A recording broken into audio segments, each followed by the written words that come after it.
My name is Tim and you're watching Cosmic Captures.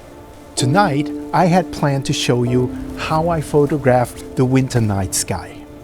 But with sideways snow, it's not going to happen. Instead, let's talk about something just as important. How to stay warm when temperatures and motivation start to drop. But to do that properly, I have to start peeling off layers. But I'm not going to do that out here. So let's go inside.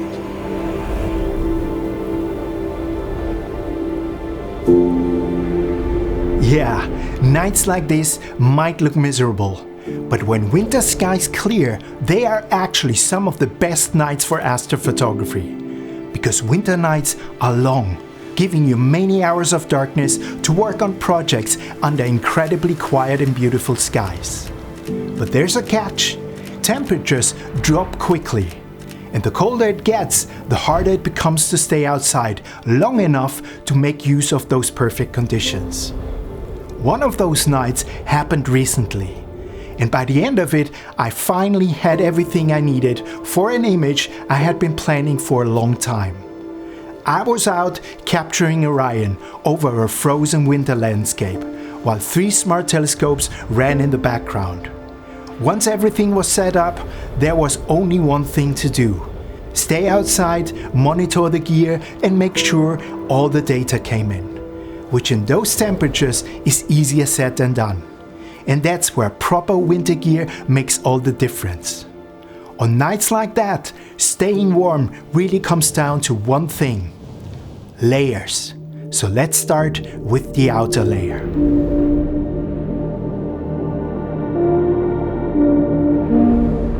Oof.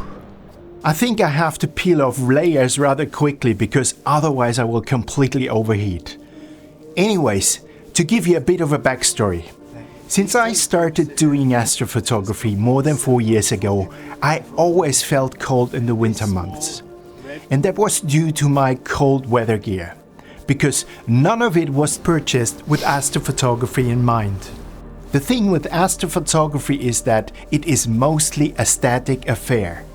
The only time we really move around is when we hike to a location and when we set up our gear. But once that is done, we mostly just look at the sky or perhaps change some settings on our cameras. So whatever you wear has to keep your body warm without much movement. And I was tired of permanently feeling cold. So at the beginning of this winter, I researched how to dress for very cold conditions. And the main thing I learned was that your clothing layers need to trap enough air to properly insulate you from the cold. And that quickly led me to the main problem with my existing gear. All of my previous gear was made to fit my body but didn't allow additional room for extra layers. So one of the first things I did this year was to invest in a properly insulated down jacket that was big enough to allow for more mid-layers, like a woolen sweater or an additional fleece layer or even another insulated jacket for very cold conditions. That can mean you have to buy your outer layer one size larger to accommodate more layers underneath.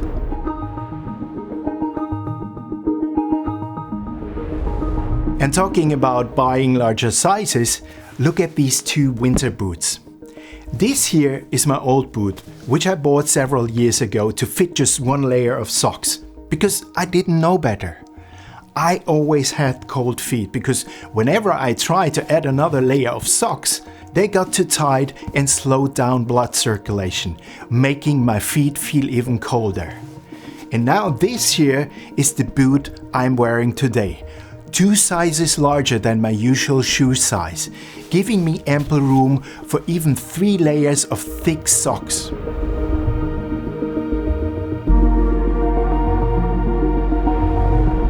Another thing that made a huge difference for me is the base layer I'm wearing. In the past, I always wore cotton on my skin, but it made me feel cold in low temperatures. Now I'm wearing long johns and a long sleeve shirt made from merino wool, which keeps me warm even if it gets moist from sweating. And that has made another big difference to how comfortable I feel in the cold. But the layering system works in other areas too. For example, on your head. And you can also add things like a neck warmer or a gaiter, as many call them, to add additional insulation on more exposed areas. All the clothing and layers I described kept me warm during full 9 hours outside in -10 degrees Celsius. My torso never really felt cold, but my legs and my hands did start to get a bit cold towards the end of the night. And to be honest, I don't mind a bit of chill, because it makes me feel alive out there, as long as it doesn't get in the way.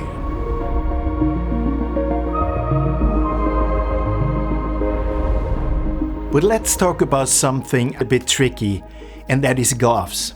See, when we do astrophotography, there are plenty of situations where we need to operate cameras. And that means you need something that keeps your hand warm while still allowing you to work buttons, dials, or a touchscreen. These here are fancy gloves I bought a few years back. But I never really liked them because I felt they are complicated and somewhat over-engineered. Now I'm using a much simpler system with thinner gloves that still allow me to operate my gear in combination with simple insulated mittens for when I don't need individual fingers. And this outer insulation layer makes a huge difference in keeping my hands warm. The one thing that isn't ideal is that I need to store the mittens somewhere when not using them. But that combination still works best for me. But that makes me wonder, how do you dress in really cold conditions? And what kind of glove solutions do you use when doing astrophotography? Or do you have any tips for staying warm in extreme conditions? Let me know in the comments below.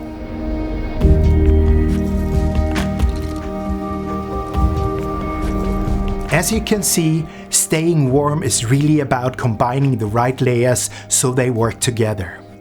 And only then can you comfortably work on more complex images, like Orion hanging low over a Swedish winter landscape which I was capturing that night. For this project, the sky itself needed several exposures. And the Orion region is incredibly rich in red glowing hydrogen gas. So I added another layer using a special filter to bring out those structures and combining everything into a final star and sky image. But I also needed separate exposures for the landscape, and even a frame with myself in the scene to complete the composition. And all of that takes time. And if I don't stay warm, I start making mistakes. Missing focus, choosing the wrong settings, or settling for a composition I'll regret later. And I might even lose the shot entirely, or damage my gear. And by the way, that night was also the first light with the Dwarf Mini, which Dwarf Labs provided without any conditions. I used it to capture this 2x2 mosaic of the Orion and Running Man Nebula. And I'm curious to hear what you think about it. Since then, I've had some more time with that little telescope, but that's a story for another day.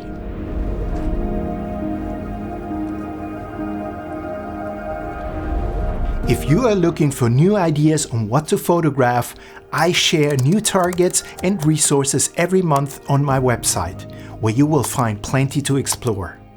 And if you enjoy this kind of content and want to support what I'm building with Cosmic Captures, the simplest way is to subscribe, leave a like, or share your thoughts in the comments.